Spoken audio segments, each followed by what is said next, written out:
can never tell if this thing is on. I think it's on. Yeah, okay, good. Well, we've been talking a lot about run, and I wanted to talk a little bit about pass. And I wanted to talk about pass protection using mixed hands. And actually, the mixed hands idea came from pass protection. Okay, a long hand and a strong hand. And what we started to reason, here's my friend Woody, the defensive lineman, the wooden defensive lineman. What we started to reason was that if we could get our hand on a guy before he got his hand on us, even if we're just one hand, okay, as long as we don't get hit in the chest, we should be okay.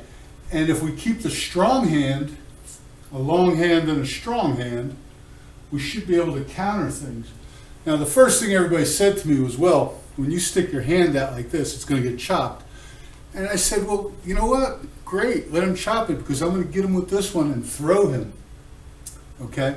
Now, this is, of course, the strong hand, so chop me. But the trick is this. When I go to set with this hand, I can't set the nearest shoulder. If I have a guy on my outside shade, okay, like Woody here, I got to go past his midline. Okay, I'm going to turn Woodrow around and show you what I mean. Okay, hopefully you can see that and hear me. But the deal is this. If I touch him somewhere inside of his midline, let's assume I'm on the left side, I got a problem. Now, I can't necessarily touch him on the outside of his midline, but I can erect that stop sign. And I want to go past his midline with that hand, keeping this hand in reserve. This hand, okay, can be a weapon, but it's basically a shield. This hand is basically a weapon, okay? And when I do this, of course, our fundamentals are drag the tail, okay, play long.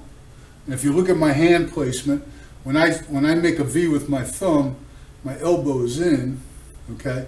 If I do this, my elbow's out. If I do this, my elbow is certainly in, and the understrike has been a great friend of mine. But what we want to be able to do is adapt to whatever surface. So if we have a low surface, the understrike makes some sense. But what we're trying to do actually is hit this guy in the shoulder or pec. Okay, if he comes too low, where we have to go under him, he's going to run us over anyway. We have to stop him with this hand. We have to throw him. Now, if I'm a tackle, because the game is 11 on 11, I can jump, I can do all that stuff, but what we think is it sets you up. When you go to jump somebody, you get set up with twists, picks. So getting this from Dante Scarnecchia, we tell the tackles to set a little deeper. And of course the rule is, the wider you have to go, the deeper you set. So if Woody's way outside of me, and I don't set deep enough, he's going to be past me. So I want to set deep and get width later. Okay? Now people will say, well, guess what? This guy's going to bull rush you. Well, okay, I guess so, but I don't have to go very far. And if he bull rushes me, he's got to get through this hand first, and this is the one that gets him. And I'm not trying to stop the guy. Okay? I'm trying to change him. I'm trying to turn him. Okay? And I can certainly very quickly grab him with two hands once I get him stopped, if he does stop. Okay? But if I can get him in the ribs or under the armpit, like right here, okay, I'm going to knock him over a little bit. Now remember, I'm a tackle, so I'm going to set a little deeper. And the main reason, again, is this. Number one, just simply the laws of leverage, okay? I have leverage, I want to keep it. But also, I don't want to set wide and get picked from a blind side 3 technique or what have you. Now, if I'm a guard or a center, I'm going to do exactly the same thing, but this time I'm going to set wider. Okay? The reason I want to set wider is when I'm a tackle, if I set deep and throw, I can throw the man up the field and the quarterback's in the pocket. Okay? All right? If I'm a guard and I throw the man up the field, I throw him at the quarterback. Certainly a center does the same thing. So I want to set wider, but I also know that there's people closer to me. I want to set wider and actually invite this guy to my strong hand. Now, if he bull rushes me, okay, great. I can switch to a grab. I can flip him up. But even if he bull rushes me, if I can get this in his ribs, I can throw him out. We'd like to throw him out so that the tackle can see him. Okay? So if I'm the guard, okay, again, I want to drag my tail. I want to be fundamental. I want my feet on the ground. I do not want to get hit with my 1 foot off the ground, or God forbid, both feet off the ground. Okay? And I want to use my stagger. Again, the wider the guy is, the deeper I have to step. And if I'm a guard, I won't step quite as deep. I'll step wider. If I'm a tackle, I'll step a little deeper. I don't want to expand myself and get away from and create a B-gap lane. What we say to kids is we got to control the A gaps and the B gaps in terms of penetration. And if I'm a tackle and I can throw a man up the field, the quarterback really likes throwing through that B gap entry. Okay? He doesn't like getting squeezed where he's got to look around. Now I haven't coached too many, matter of fact I haven't coached but one 6'5" quarterback, and that was last year. And he was a freshman, so it was a little bit much for him anyway. But most of the guys I've had or been around have been 6 foot 6'1", and they like that B gap lane. Okay, so it kind of segued itself in. But basically, it's not real complicated. I want the long arm and the strong arm. I want the fundamentals. I want to drag the tail. When I lower my butt, I make my body smaller. It's a smaller target. There's less of a lever for him to knock me around. He can't push me around. And I can slow him down. I can absorb force just as easily as I can deliver force. And I can change direction better than if I'm upright or erect. If I'm late or short, I know some guys like to pass block like this. Well, if I get touched in the chest, I'm screwed, man. I got to go into counters. Every decision has a consequence. But let's start with this. Let's start with a long arm and see if the guy can break it down. What I've noticed over the years is if a guy's going to chop, he has to raise up to chop. It's hard for him to chop and bull rush at the same time. Okay, when he bull rushes, he's got to really lower himself and extend. If he gets those two hands on us, we got problems. But if we can get one hand on him, we can reach in there and throw. Okay? As far as inside shade, let's say I'm a right side guy. Okay, for years and years and years, we talked about posting the foot. Now all we do is we say, look, got an inside guy, I'm going to do the exact same thing. Stop sign. I'm going to act, though, like I'm a guard or a center. I'm not going to go too deep. I'm going to go a little wider. I'm going to try and funnel the guy again into my strong hand. Okay, I don't want to touch this guy until I can get on his far side of his midline. I don't want to touch him with this hand. If I chop him or touch him with this hand, yeah, he'll chop me and there's nothing I can do. He'll knock it down, he's got a problem. I don't want to be late with the long arm. I don't want to go out there immediately locked out, because if I miss, okay, I'm back where I started from. I want to have a little bit of flex so that I can adapt, I can change things around. And if he arm unders, I simply go like this. Okay, I think I'm having an outside rush, the guy goes inside. Guess what? I just switched my hands, long and strong. Okay, we want to move with small steps because small steps allows us to be resistant. It's fundamental, keeps our knees bent. Big steps straightens the knees, and there's a good chance that your feet will be in the air taking big steps.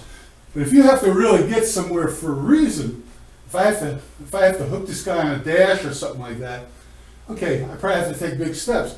But basically, I don't have to take any bigger steps unless this guy knows a snap count, which that happens in practice quite a bit, sometimes in the games. Okay, but I have what's called leverage. I have advantage. This guy's got to go through me to the quarterback. Okay, if those feet are his stance, and this is my stance, there's a good amount of distance between his feet and mine, at least 5 or 6 feet, let's say 2 yards. He ain't going anywhere without his feet. And if he doesn't hit me right away, he can't come with his pads that low off the ground. He's going to fall down too. He's got the same problems I do. Mother Earth wants to bring him home. He's got to have his feet underneath of him to stay on him. Okay? If he raises up his chest and gives me chest, well, there's the time where I want to take a shot. Okay? So if I have that long arm, boom! Okay? Now I do want to strike him. Okay? I don't want to strike him on the inside pad, though. I want to strike him on the outside. Okay, but if he gives it to me, why not? Okay, in other words, he's exposed. His mass is in resting inertia. He's going to get hit. It's not like punching a boulder that's rolling down a hill. It's more like a guy that's like on his toes, ballet dancer. You can strike him. You can punch him. It's like boxing there. Okay, the other thing is we don't ever really want to react. We want to define. So I say to the tackles, look, you set deeper, that guy has got to go around you. You hang that hand out, he's going to chop it. They're like trained pigs. He's going to chop it.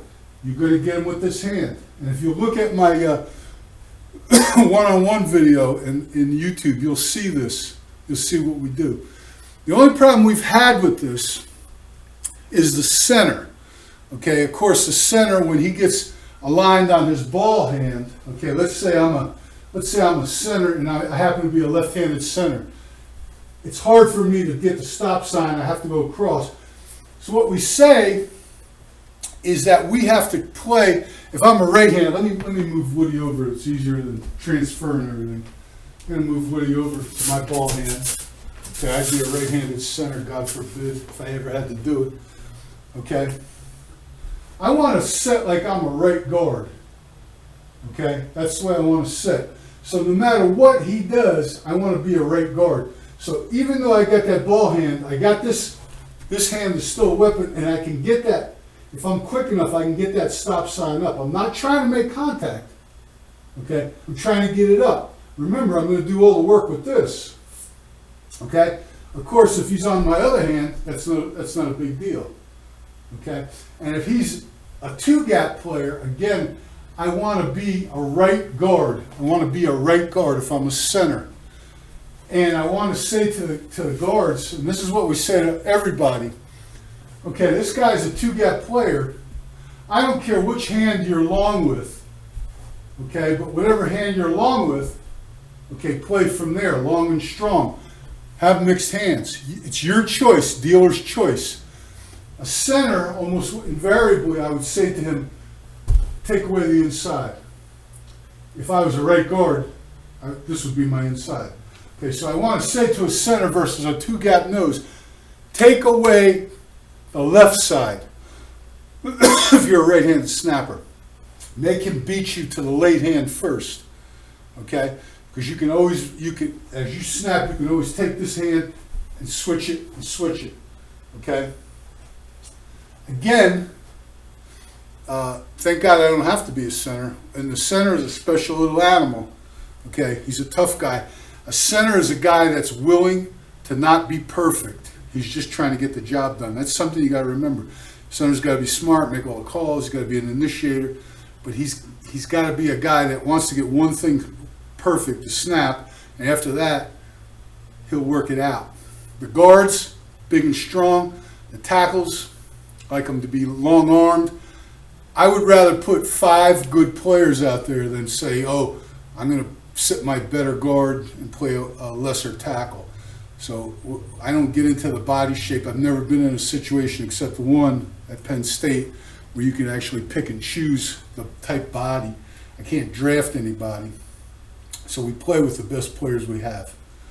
Okay, that's all I have for you in basics. Once again, the fundamentals: root your feet, play long, sink your butt. And if you notice, if you sink your butt, okay, you're sort of chest over thigh. It's pretty good.